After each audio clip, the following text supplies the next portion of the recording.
The meeting took place on a neutral space station at the edge of Velthar territory. Admiral Park Soo-jin arrived with a small diplomatic team, while Commander Veltanos came with an entire fleet. But when they met in the station's main conference room, it was just the two of them facing each other across a simple table. "You came," Soo-jin said simply. "I gave my word," Veltanos replied. "The Velthar honor their agreements, even with inferior species." The alien commander was quiet for a moment. "Perhaps we were wrong about who is inferior." They sat in silence for several minutes. Around them, the space station hummed with activity as representatives from 17 different species prepared for the most important negotiation in galactic history. "My empire is collapsing," Veltanos said finally. "Your ideas have spread to every world we control.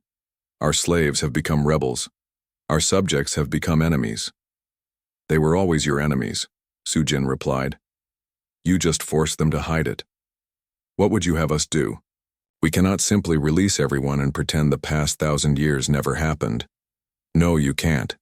But you can acknowledge what you did was wrong and work to make it right." Veltanos leaned back in his chair. "And if we refuse? Then your empire falls anyway. The only difference is whether it falls with you fighting change or helping to build something better. You would destroy us. We don't want to destroy anyone. But we won't let you continue enslaving people either." The alien commander studied her carefully. "You really believe different species can live together as equals?" "I know they can. We've seen it work on dozens of human colonies. But those are small communities. An empire spanning 1,000 worlds? Start with 1 world, then 2, then 10. You don't have to change everything at once." Veltanos activated a holographic display showing the current state of his empire. Red zones marked rebellious sectors, and they covered more than half of Velthar space. "Even if I wanted to change, my own people would never accept it. The ruling council sees negotiation as weakness. Then maybe the ruling council needs to change too. You ask the impossible." Soo-jin leaned forward. "Commander, let me tell you about impossibility. 6 months ago, it was impossible for humans to stand up to the Velthar Empire. 3 months ago, it was impossible for the Aquari to refuse a direct order. Last month, it was impossible for 17 different species to work together." She gestured toward the window, where ships from many different worlds waited in formation. "Look outside. Tell me what you see." Veltanos looked. In the space around the station, hundreds of ships waited. Human vessels flew alongside Aquari craft. Zethkari builders worked with Helani farmers, and species that had been enemies for centuries stood together. "I see chaos," he said quietly. "I see hope." The door to the conference room opened, and a small delegation entered. Kang Min-soo led a group of former slaves, representatives from every species that had suffered under Velthar rule. "Commander Veltanos," Min-soo said in his careful English, "we have come to speak with you." The alien commander looked uncomfortable. "I do not negotiate with former property." "That's exactly the problem," said Dr. Han So-young, who had arrived with the human delegation. "You still think of them as property instead of people. They are not my equals." "Why not?" asked Dr. Shin Woo-jin. "Because they're physically different? Because they come from different worlds? Because you decided they weren't?" Veltano started to answer, then stopped. He looked at each of the former slaves in turn. "You hate me," he said finally. "Yes," Min-soo replied honestly.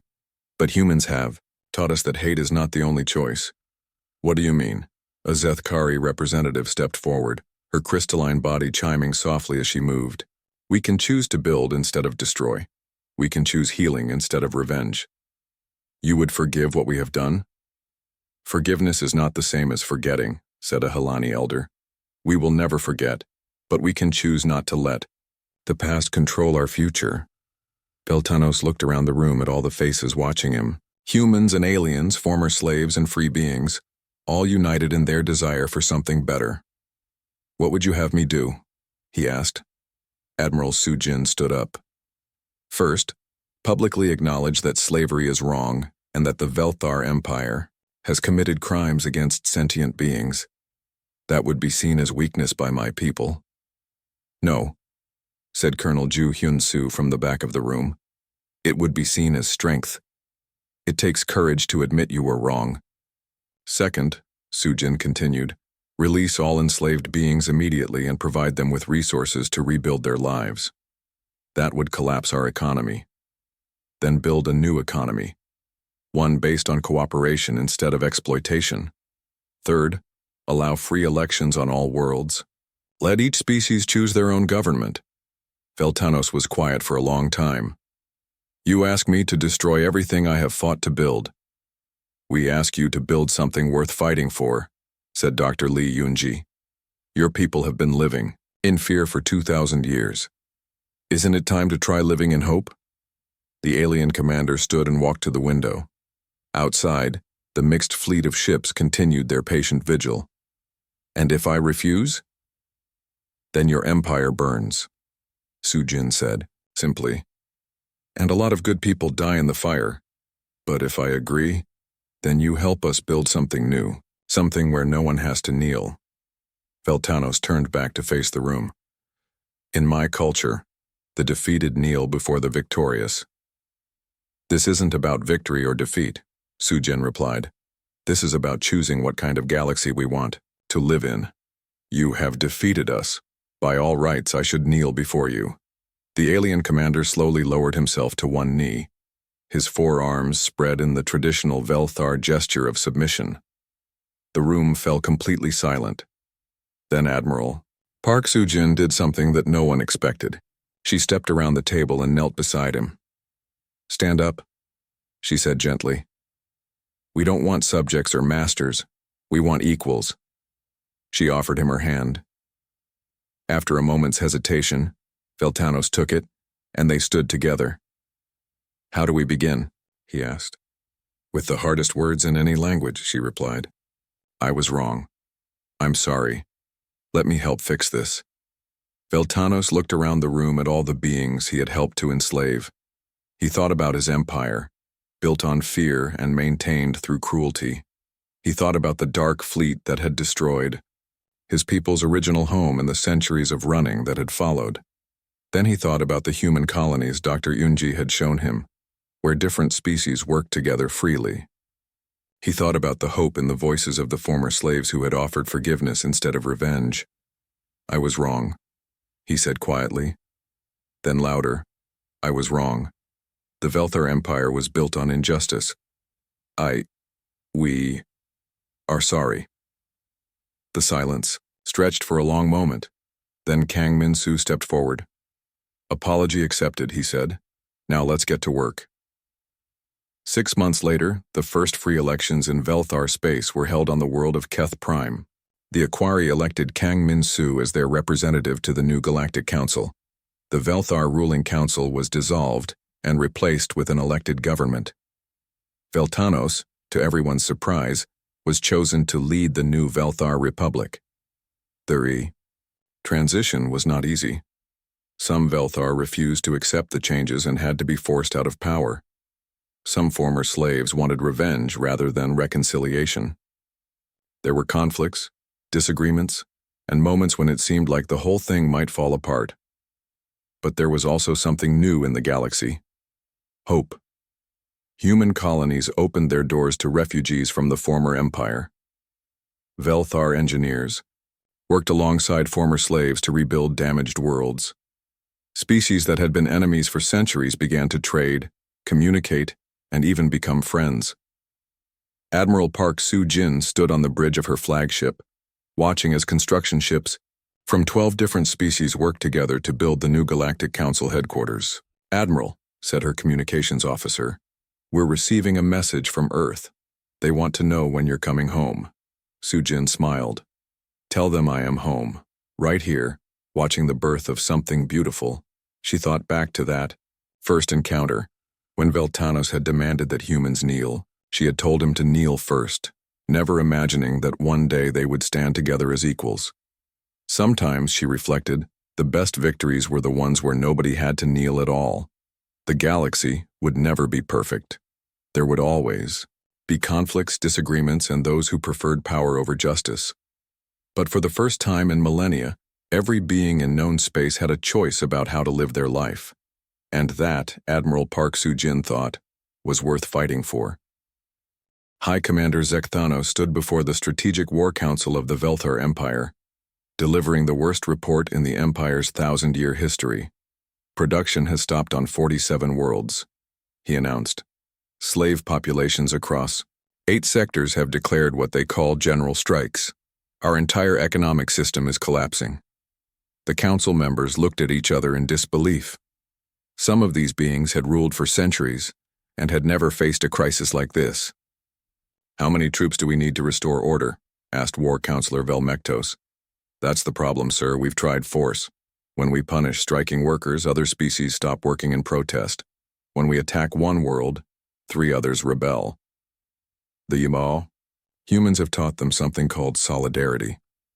Council leader Velagros activated a holographic display showing the Empire's territory. Red zones marked areas of rebellion, and there were too many to count.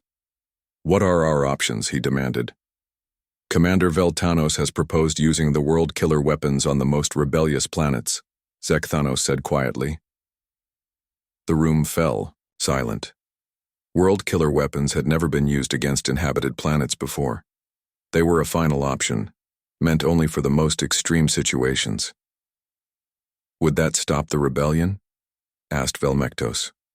Unknown, sir. The humans might see it as proof that we are evil. It could make the rebellion worse. Evil? Velagros looked confused. We are maintaining order. How is that evil? Zek-Thanos hesitated. Sir, the humans have introduced concepts that our psychology, teams cannot understand. They speak of right and wrong as if these things exist independently of strength and power. Explain. They believe that some actions are wrong regardless of who performs them or how powerful they are. They say slavery is wrong even when practiced by a superior species against an inferior one. The council members exchanged glances. This was a completely alien way of thinking. Do they not understand that the strong rule the weak? Asked Velmectos. This is the natural order. They reject the natural order, sir. They believe in something they call equality. While the Velthar leadership struggled to understand human concepts, Colonel Ju Hyun-soo was leading a boarding action that would change the course of the war. His Marine team had infiltrated the Velthar flagship during a battle in the Proxima system. Their mission was simple: capture Commander Veltanos alive. Remember, Hyun-soo told his team as they moved through the alien ship's corridors, we're not here to kill anyone unless we have to. We're here to make a point. They found Veltanos on the command bridge directing the battle against a human fleet. The alien commander was tall and imposing, with gray skin and 4 arms that moved with military precision. Surrender, Hyun-soo announced, his weapon trained on the alien. Veltanos turned slowly. You are greatly outnumbered, human. My crew will destroy you. Actually, no, they won't. Hyun-soo gestured to his Marines who had already secured the bridge. Your crew is currently locked in their quarters watching human movies. What? We hacked your entertainment system and started broadcasting human films. Your crew is apparently fascinated by something called comedy. They keep asking what sarcasm means. Veltanos stared at him. You conquered my ship with entertainment? We conquered your ship because your people have never learned to think for themselves. When something unexpected happens, they don't know how to react. Hyun-soo activated a portable holographic projector. Images began playing showing rebellions across the Empire. This is what's happening on your worlds right now, he said.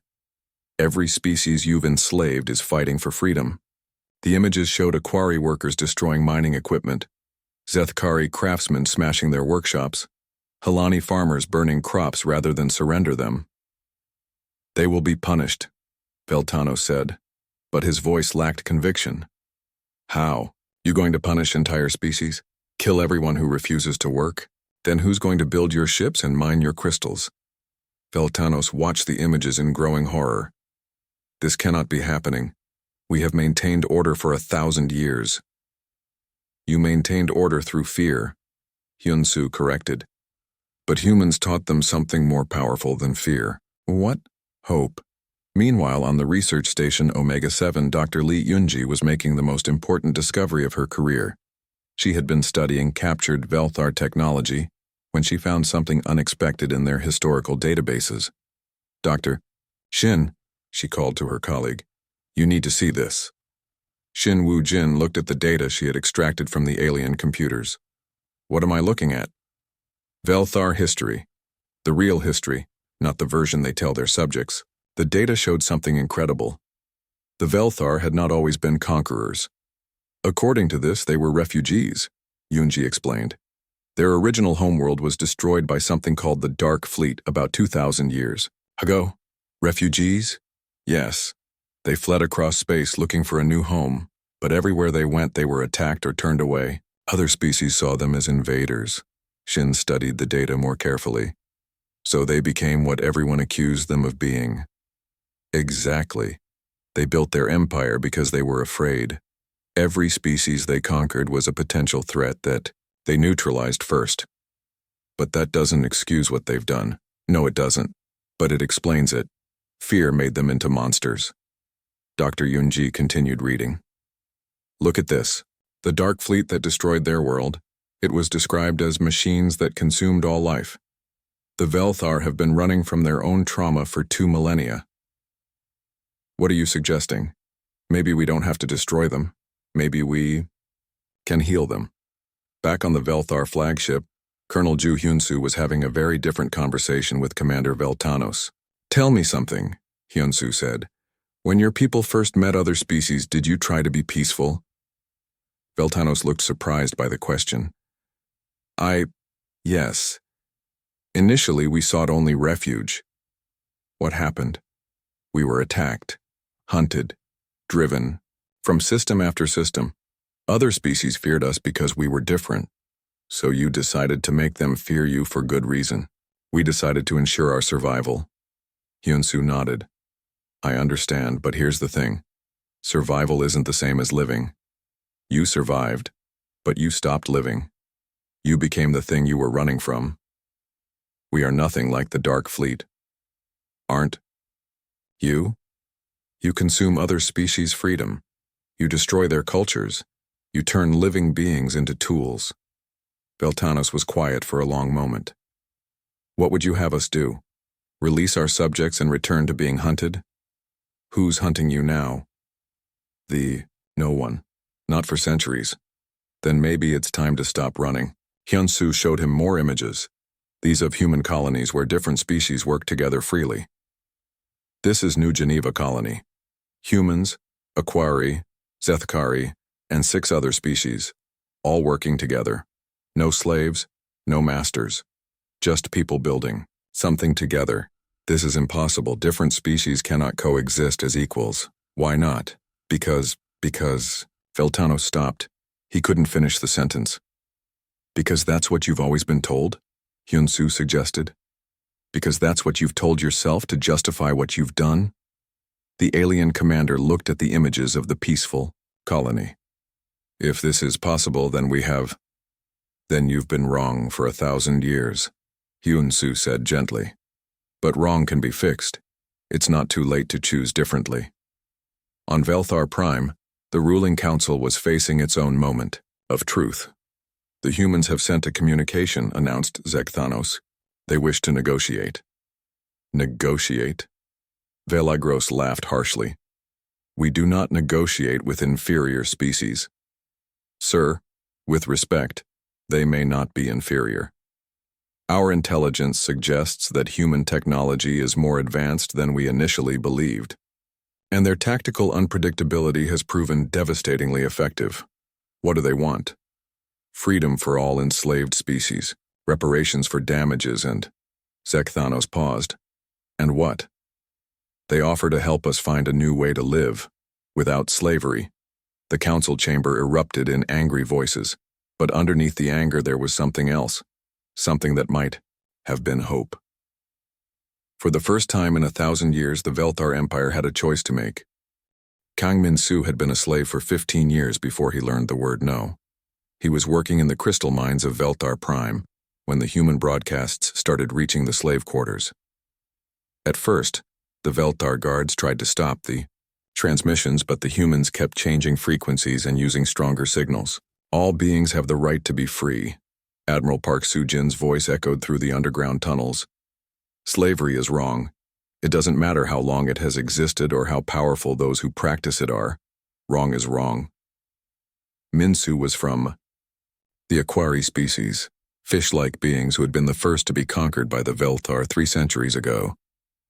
The Aquari had been model slaves, never causing trouble, always following orders. But something changed when Minsu heard humans talking about freedom. "What does dignity mean?" he asked his human cellmate, Dr. Chen Wei-Ming, who had been captured 2 weeks earlier. "It means knowing that you have worth as a living being," Wei-Ming explained. "It means you deserve respect just because you exist." Minsu thought about this. In 300 years of slavery, no Aquari had ever been taught that they deserved respect. "The humans say we should stand up," said another Aquari named Kethlan. "But we have always been told to keep our heads down. Maybe it's time to lift them up," Minsu said quietly. The next morning, when the guards came to assign work details, something unprecedented happened. The Aquari workers didn't move. "Work assignments begin now," announced the Velthar overseer. "Mining teams report to Tunnel 7. The Aquari sat still. "Did you not hear the order?" the overseer demanded. Minsu stood up slowly. Around him, other Aquari began to stand as well. "We heard you," Minsu said. "We choose not to obey." The overseer stared at him in shock. In 3 centuries, no Aquari had ever refused a direct order. "This is impossible. Aquari do not resist." "Aquari didn't resist," Minsu corrected. "But humans have taught us that we can choose. You will be punished." "Then punish us," said Kethlan, standing beside Minsu. "But we will not work." More Aquari stood up, then more. Within minutes, every Aquari in the mining complex was standing. The overseer activated his communication device. "Command, this is Mining Station 7. We have a situation." Meanwhile, on the other side of the galaxy, Captain Oh Seung-hwan was running the most dangerous mission of his life. His stealth ship, the Silent Storm, was deep in Velthar space, broadcasting human culture to every inhabited planet they could reach. "Today's transmission is music," announced his communications officer Park Ji-young. "We're sending everything from classical symphonies to children's songs." "Why music?" asked engineer Yu Sang-ho. "Because music carries emotion," Oh Seung-hwan explained. "When people hear our music, they'll understand that humans feel the same things they do. Joy, sadness, hope, anger. It makes us real to them." They had been broadcasting for 3 weeks, and the results were already visible. Intelligence reports showed that slave populations across 17 worlds were beginning to rebel. "Captain," said Ji-young, "we're receiving a response to yesterday's transmission." "What kind of response?" "It's music, sir, but not human music." She played the transmission through the ship's speakers. It was unlike anything they had ever heard. Haunting melodies that seemed to come from deep underwater, mixed with sharp crystalline notes that sounded like breaking glass. "It's from the Aquari and the Zethkari," Ji-young said. "They're sending us their traditional songs." Oh Seung-hwan smiled. "They're telling us they understand." But the most important message came 3 days later. "Captain," Ji-young said excitedly, "you need to hear this." The transmission that came through was in broken English, but the meaning was clear. "Human ships, this is Kang Min-soo, former slave of Velthar Prime. Aquari workers have stopped working. Zethkari craftsmen have broken their tools. Helani farmers have burned their crops rather than give them to masters. We thank you for teaching us the word no. Send more words. Send word freedom." The bridge crew cheered, but Oh Seung-hwan knew their work was just beginning. Ji-young, prepare a new transmission. It's time to teach them about revolution. On Velthar Prime, the situation was getting worse by the hour. High Commander Zekthano stood before the Empire's ruling council, delivering a report that no one wanted to hear. The contamination has spread to 14 worlds, he said. Productivity is down 60% across all sectors. How is this possible? Demanded Council Leader Velagros. These species have been compliant for centuries. The humans appear to have introduced concepts that our subject species had never encountered. What concepts? Individual worth, personal dignity, the right to refuse orders. Zekthanos paused. They have learned to say no. The council chamber fell silent. The word no had not been spoken by a slave in living memory. What do the humans want? Asked another council member. Freedom for all enslaved species, the end of the empire as we know it. Impossible. Our entire civilization depends on slave labor. The humans appear to believe that civilization should not depend on slavery. Council Leader Velagros slammed his fist on the table. The humans are a minor species with a handful of worlds. How can they threaten an empire that spans 1,000 star systems? They are not threatening us with weapons, Zekthanos explained. They are threatening us with ideas. Back on Research Station Omega-7, Dr. Shin Woo-jin's informal school had grown. From 12 students to over 300, representatives from every enslaved species in the sector came to learn about human concepts of freedom. Today we're going to talk about solidarity, Dr. Shin announced to his mixed audience of aliens. What is solidarity? Asked a Helani prisoner. It means standing together. When one species fights for freedom, all species support them.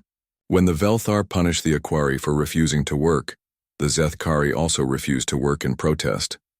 A crystalline being clicked its faceted head. But we have been taught to compete against each other for better treatment. That's how oppression works, Dr. Shin explained. They keep you fighting each other so you won't fight them. But when you work together, you become stronger than any individual group. Show us, said the Helani. Dr. Shin held up one stick. One stick breaks easily. He snapped it in half. Then he held up a bundle of 20 sticks. But 20 sticks together cannot be broken. He tried to break the bundle but couldn't. That's what happens when free beings work together. The oppressor cannot break you. A new voice spoke from the back of the crowd. What if we are afraid? Dr. Shin looked toward the speaker, a small furry creature from a species he didn't recognize. Being afraid is normal, he said gently. Courage isn't about not being afraid. Courage is about doing what's right even when you are afraid. But what if we fail? Dr. Shin smiled. Then you try again and again. Humans have a saying, fall down 7 times, stand up 8. What does that mean? It means you never give up, ever. No matter how many times you are knocked down, you keep getting back up. Eventually, your oppressor gets tired of knocking you down. The alien prisoners looked at each other with new understanding. Human Dr. Shin, said the Helani, will you teach us how to stand up 8 times? I'll teach you how to stand up 1,000 times if that's what it takes. That night, as Dr. Shin lay on his prison bunk, he could hear whispered conversations throughout the station. Aliens from different species were talking to each other, planning, organizing. For the first time in 3 centuries, the enslaved peoples of the galaxy were working together, and it had all started because one human commander had refused to kneel. Fleet Admiral Kim Jin-woo stood in the command center of the human fleet, watching as more reports came in from across human space. The Velthar had attacked 12 different colonies in the past week, expecting easy victories. They hadn't gotten any. Admiral, said Lieutenant Nam Hyejin from her tactical station, we're getting reports from New Tokyo. The colonists there have driven off a Velthar landing force. How? They used farm equipment as weapons and attacked at night during a thunderstorm. The Velthar tactical computers couldn't predict their movements. Kim Jin-woo nodded. This was the pattern they were seeing everywhere. Humans weren't fighting the way the aliens expected. What about New Moscow? He asked. The miners there collapsed 3 tunnels on top of Velthar ground forces. Then they played loud music over the communications channels to confuse their coordination systems. The Admiral smiled. Humans had always been good at improvising, but now it was becoming their greatest weapon. Sir, said Communications Officer Lee Seo-jun, We're receiving a transmission from Dr. Shin Woo-jin on Research Station Omega-7. Kim Jin-woo's expression became serious. Omega-7 had been captured by the Velthar 3 days ago. Dr. Shin and his team were supposed to be prisoners. Put him through. The screen flickered and Dr. Shin's face appeared. He was in what looked like a prison cell, but he was smiling. Admiral, I'm pleased to report that our capture has been very educational. Doctor, are you all right? Fine, sir. More than fine. We've been talking to the other prisoners here, and we've learned some very interesting things about our captors. Behind Dr. Shin, Kim Jin-woo could see other figures in the cell. Some of them didn't look human. Who are those people with you, Doctor? Representatives of the 17 species the Velthar have conquered. They've been prisoners here for years, decades in some cases, and Admiral, they're very interested in human concepts. What kind of concepts? Dr. Shin's smile grew wider. Well, yesterday I taught them the word stubborn. Today we're working on spiteful. Tomorrow I think we'll cover revenge. One of the alien prisoners moved closer to the screen. It was a tall, thin creature with blue skin and large eyes. Human, Admiral, the creature said in broken English. Your Dr. Shin has told us about humans saying, better to die on feet than live on knees. Is this true? Kim Jin-woo looked at the alien. Yes, it's true. Then we wish to die on feet, too. The transmission cut off, but Kim Jin-woo had heard enough. The humans weren't just fighting back. They were teaching other species to fight back, too. Meanwhile, on the Velthar flagship, Commander Veltanos was having the worst week of his military career.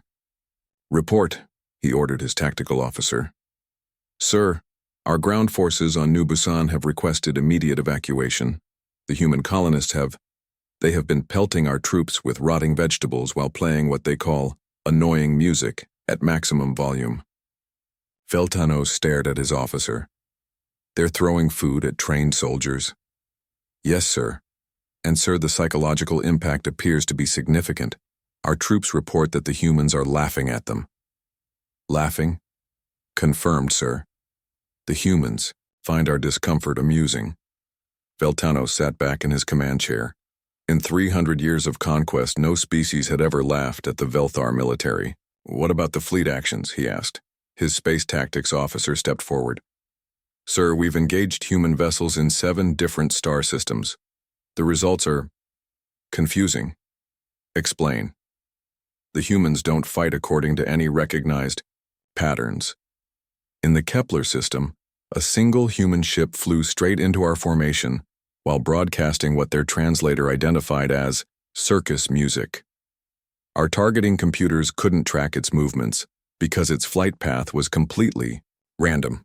Random? Yes, sir. The human pilot appeared to be making turns based on no logical pattern. Our computers kept trying to predict where the ship would go next, but there was nothing to predict. Veltanos felt a headache building behind his eyes. Did we destroy the ship? Eventually, sir. But it took 12 minutes and damaged 3 of our vessels before we brought it down. 12 minutes? To destroy one small ship? The pilot kept doing something our computers called barrel rolls while shouting what the translator said were inappropriate comments about our ancestry. Another officer approached.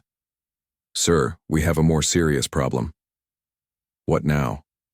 The humans have begun broadcasting on all frequencies. They're sending messages to every species in this sector. What kind of messages?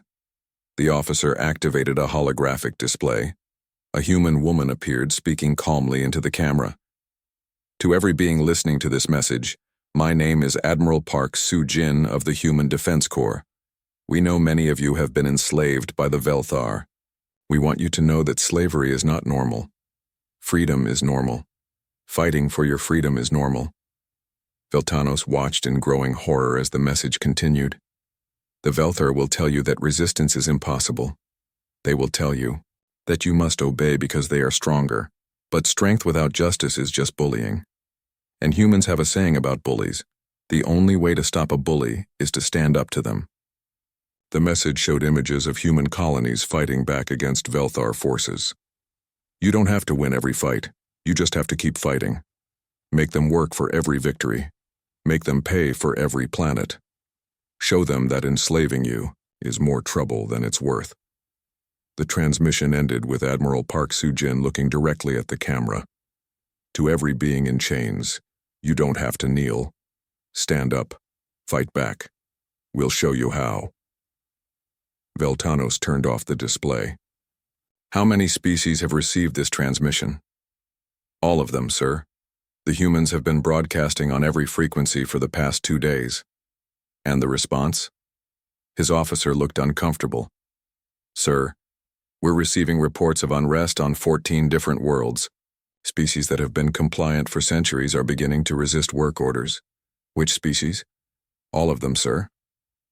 For the first time in his long military career, Commander Veltanos felt something he had never experienced before. Doubt. On Research Station Omega-7, Dr. Shin Woo-jin was conducting the most important classes of his life. Today we're going to learn about civil disobedience, he told his mixed group of human and alien prisoners. A reptilian alien raised a clawed hand. What is civil disobedience? It's when you refuse to obey unfair laws or orders. You don't necessarily fight with weapons. You fight by not cooperating. But they will punish us, said a blue-skinned alien. Yes, they will. But here's the thing. If everyone refuses to cooperate at the same time, they can't punish everyone. They need you to work. If you don't work, their system breaks down. An alien that looked like a giant insect clicked its mandibles. This is possible? Dr. Shin smiled. Humans have been doing it for thousands of years. We call it going on strike. Strike? You stop working until your demands are met. No violence, no weapons. You just stop. The aliens looked at each other with growing excitement. But, said the reptilian alien, what if they threaten to kill us?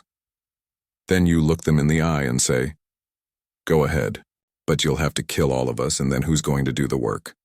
The alien prisoners were quiet for a moment. Then the blue-skinned alien spoke. Human Dr. Shin, would you teach us more human words? Of course. What would you like to learn? Teach us how to say no. Dr. Shin's smile was bright enough to light up the entire cell. That, he said, is the most important word in any language. Captain Yoon Da-eun pressed herself against the wall as 2 Velthar guards walked past. She had been working undercover on Station Keth-7 for 3 months, pretending to be a trader from a conquered species called the Zilan. The station was a major communication hub for the Velthar Empire. If there was news about the human encounter, she would hear it here first. She made her way to the information center where alien broadcasts played on dozens of screens. Most of the news was boring reports about mining operations and tribute collections. But then she heard something that made her stop. Repeat the report from Sector 447, a Velthar commander was saying on screen. Sir, Contact Team 7 reports unusual behavior from species 7749 human. Subjects refused standard submission protocols and initiated aggressive action despite overwhelming tactical disadvantage. Dawn felt her heart race. They were talking. About humans, about her people. Clarify unusual behavior, the commander ordered. When ordered to kneel, the human representative stated that the Velthar should kneel first. When faced with a fleet of 23 vessels, a single human ship attacked. The Velthar commander was quiet for a long moment. This data does not match patterns from previous conquests. Confirmed, sir.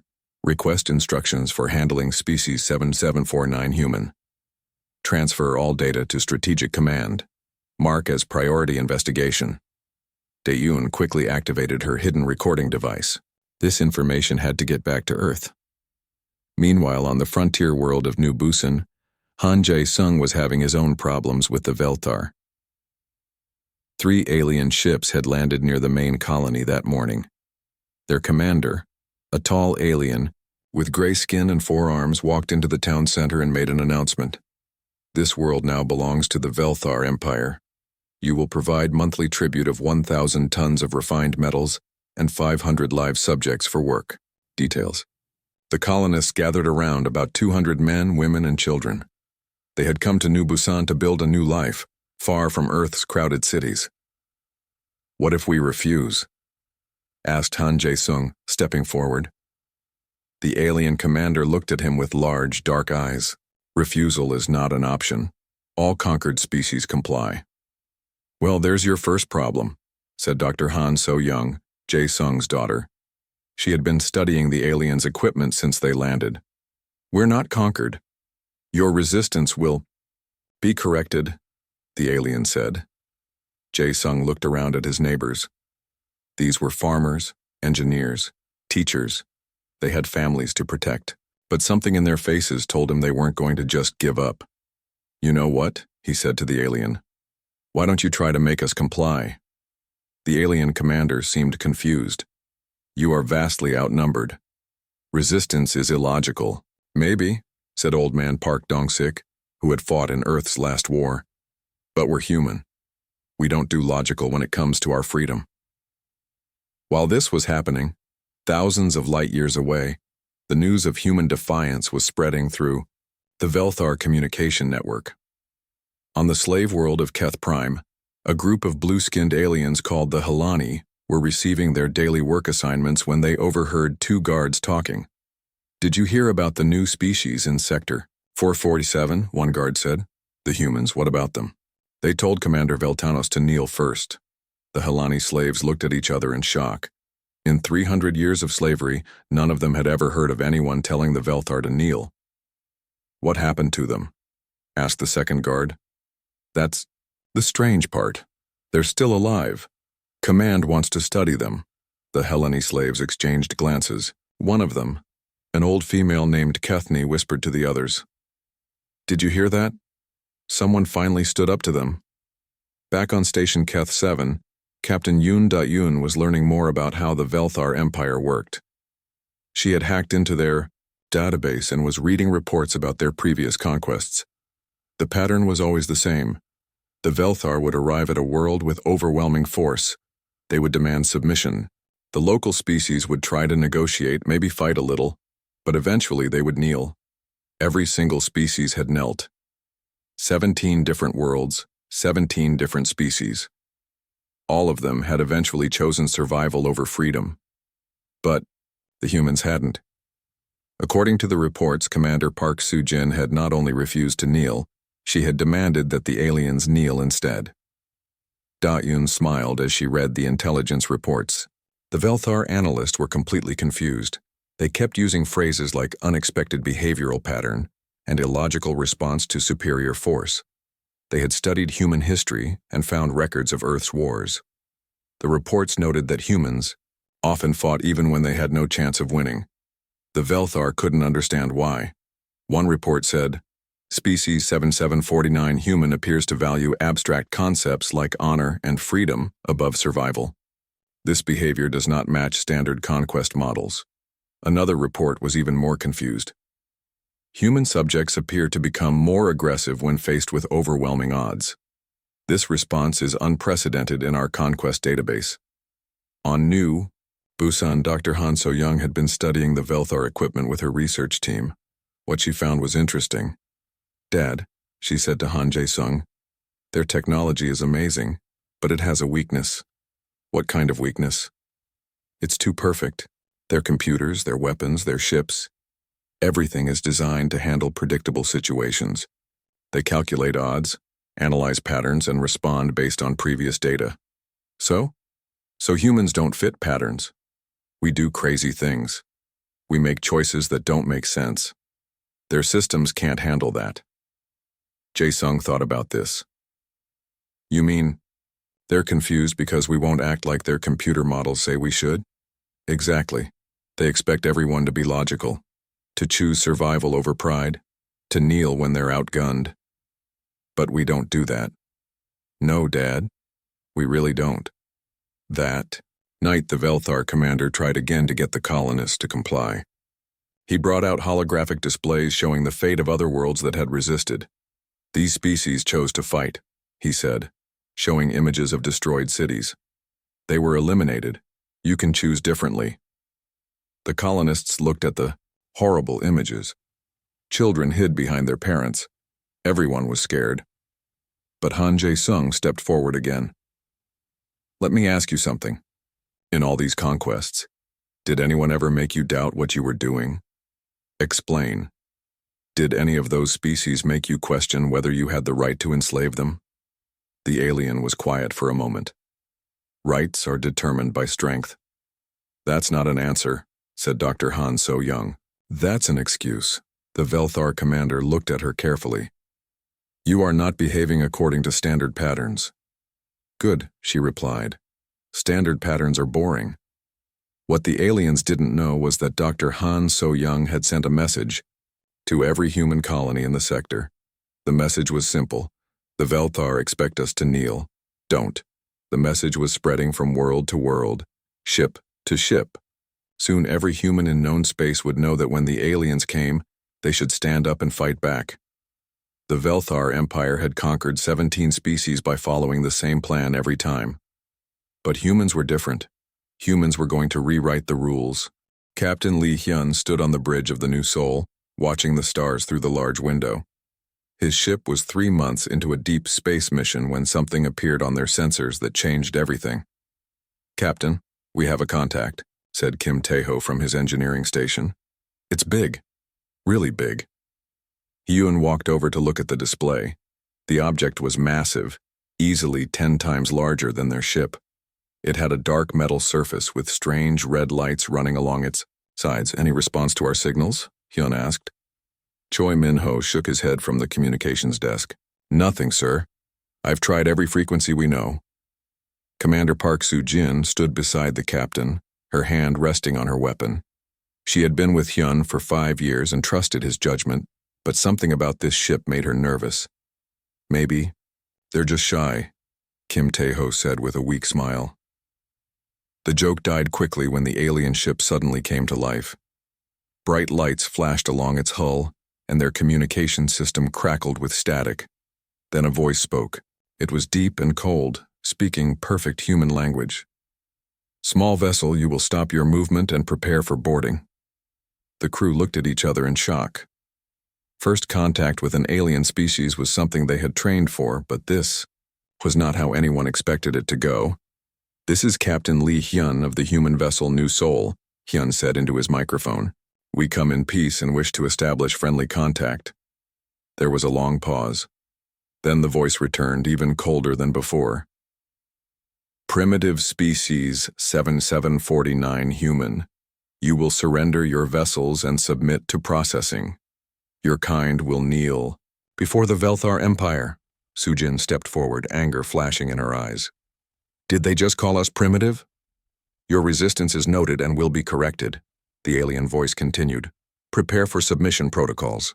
The alien ship began moving toward them, and weapon ports opened along its sides. Red targeting beams swept across the New Seoul's hull. Hyun looked at his crew. They were explorers, not soldiers. But every person on the bridge had the same determined look on their face. Choi, open a channel, Hyun ordered. Channel open, sir. Hyun was about to respond when Soo-jin put her hand on his arm. Let me, she said quietly. He nodded and stepped back. Soo-jin moved to the communication station and spoke clearly into the microphone. Unknown vessel. This is Commander Park Soo-jin of the Human Defense Corps. We heard your demand and we have a response. She paused, looking at each member of her crew. They all nodded back at her. If you want us to kneel, you'll have to kneel first. The silence that followed was complete. Even the static from their communications went quiet. Repeat your statement, the alien voice finally said. You heard me correctly, Soo-jin replied. Humans don't kneel to anyone. If you want to talk, we can talk as equals. If you want to fight, we'll fight. But we will never kneel. Kim Tae-ho was already working at his station. Captain, I'm reading massive energy buildup in their weapon systems. Shields up, Hyun ordered. All hands to battle stations. The alien voice returned, and for the first time it sounded confused. Your species designation, 7749 human, shows no recorded submission protocols. Clarify your compliance procedures. Soo-jin laughed, a sound that seemed to echo through the bridge. Compliance procedures? Here's our procedure. Go away, or we'll make you go away. This response is not in our database, the alien said. 17 conquered species have provided submission. Data. Species 7749 human data is incomplete. Maybe that's because we've never been conquered, Choi Min-ho said loud enough for the microphone to pick up. The alien ship stopped moving toward them. Its weapon ports remained open, but the targeting beams turned off. Commander Veltanos to Fleet Command, they heard over an open channel. Request immediate data on species 7749 human. Subjects are displaying unknown behavioral patterns. Hyun and his crew exchanged glances. The aliens were talking to someone else about them. Sir, Kim Tae-ho said quietly. I'm picking up more ships. Lots more. The display showed at least 20 alien vessels moving toward their position. Each one was larger than the new Sol. Well, Soo-jin said calmly, this just got interesting. New Sol, this is Commander Veltanos of the Velthar Empire. You will be taken for study. Your unusual responses require investigation. Investigation? Hyun stepped forward. We're not lab animals. All conquered species are studied before processing. This is standard procedure. Soo-jin shook her head. There's that word again. Conquered. You really don't understand, do you? Explain. We're not conquered. We're not going to be conquered. And we're definitely not going to kneel. Kim Tae-ho looked up from his instruments. Captain, I've got their engine patterns analyzed. If we run now, we might make it to the jump point. No, Hyun said firmly. We're not running. Sir? Choi, Min-ho asked. If we run, they'll think all humans run. If we fight and lose, at least they'll know we fought. Soo-jin smiled at her captain. I like that plan. The alien fleet had surrounded them now. 23 ships against 1. It should have been hopeless. Final warning. Species 7749 human. Submit or be destroyed. Soo-jin took the microphone again. Final answer, Veltanos. Make us. What happened next surprised everyone, including the aliens. The new Sol didn't run. It didn't surrender. Instead, Kim Tae-ho fired up the engines and flew straight at the largest alien ship. Are we really doing this? Choi Min-ho asked. Yes, Hyun said. If we're going down fighting. The aliens seemed confused by this response. Their ships moved to intercept, but slowly, as if they couldn't believe what they were seeing. Commander Veltanos, came another alien voice over their communications. The human vessel is approaching at attack speed. Impossible. They are greatly outnumbered. Confirmed. 1 small vessel attacking 23 warships. There was a pause. Then Veltanos spoke again, and his voice carried something new. Something that might have been respect. Fascinating. The new Sol fired its small weapons at the alien flagship. The shots barely scratched the huge ship's hull, but the message was clear. They are either very brave or very stupid, another alien voice said. Perhaps both, Veltanos replied. Hold fire. I want them taken alive. Soo-jin looked at her crew. They had just started something that none of them fully understood. But one thing was clear. The aliens had expected them to kneel, and instead humans had chosen to fight. It was a choice that would change everything.